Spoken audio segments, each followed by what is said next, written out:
एक बार मैया पार्वती के साथ जा रहे थे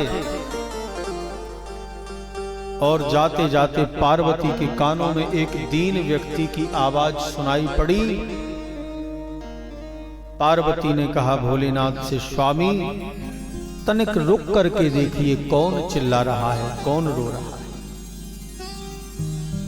शंकर जी ने कहा, पार्वती ये संसार सागर है, किसी के यहाँ रोना, किसी के यहाँ नाचना, किसी के यहाँ हंसना लगा ही रहता है, हम कहां कहां जाएंगे।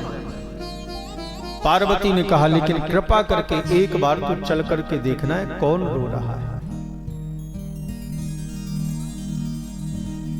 शिव पार्वती दोनों उस आदमी के पास में गए, तो जब आदमी के पास में पहुंचे तो आदमी तो रो ही रहा था भूखों के मारे। पार्वती जी ने पूछा, भैया क्यों रो रहे हो? मां, बहुत दिनों से भोजन नहीं किया इसलिए रो रहे हो। हाँ। बोले तो वरदान मांगो। आदमी ने कहा कि हम जिस वस्तु को छुएं वो सोने की हो जाए, जो भी वस्तु छुएं वो सोने की हो जाए। पार्वती जी ने आशीर्वाद दिया, वरदान दिया, जाओ ऐसा ही हो। पार्वती जी चली गई, भोलेनाथ चले गए। अब इस आदमी ने घर की जितनी भी वस्तुएं रखी थी सब छू ली, सब सोने की कर दी। लोगों ने देखा इसके घर तो बहुत सोना है, तो भोजन भी आने लगा, भोजन भी दे दिया। जैसे ही इसने भोजन करने का प्रयास किया, अब रोटी भी सोने की हो गई, दाल भी सोने की हो गई, पानी भी सोने का हो गया। फिर रोने लगा। आदमी भोजन ही खाएगा या सोना चांदी खाएगा?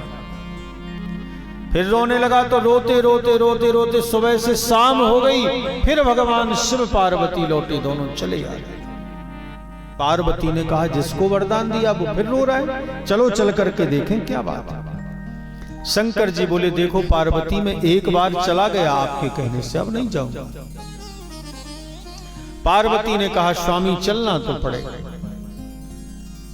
दोनों चल करके आए और उस भक्त के पास फिर आए, फिर बोले, अब क्या समस्या है? इतना बड़ा वरदान लेकर के भी रो रहे हो?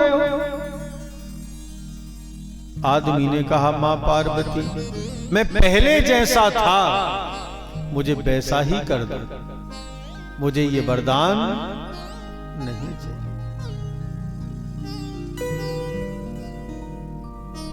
भाग्य में अगर आपके कुछ नहीं होगा तो चाहे जितना प्रयास कर लो नहीं मिलने वाला, और जो भाग्य में होगा संसार कितना भी प्रयास क्यों ना कर ले वो आपके भाग्य से नहीं जाने वाला, आपको ही मिलकर के रहेगा।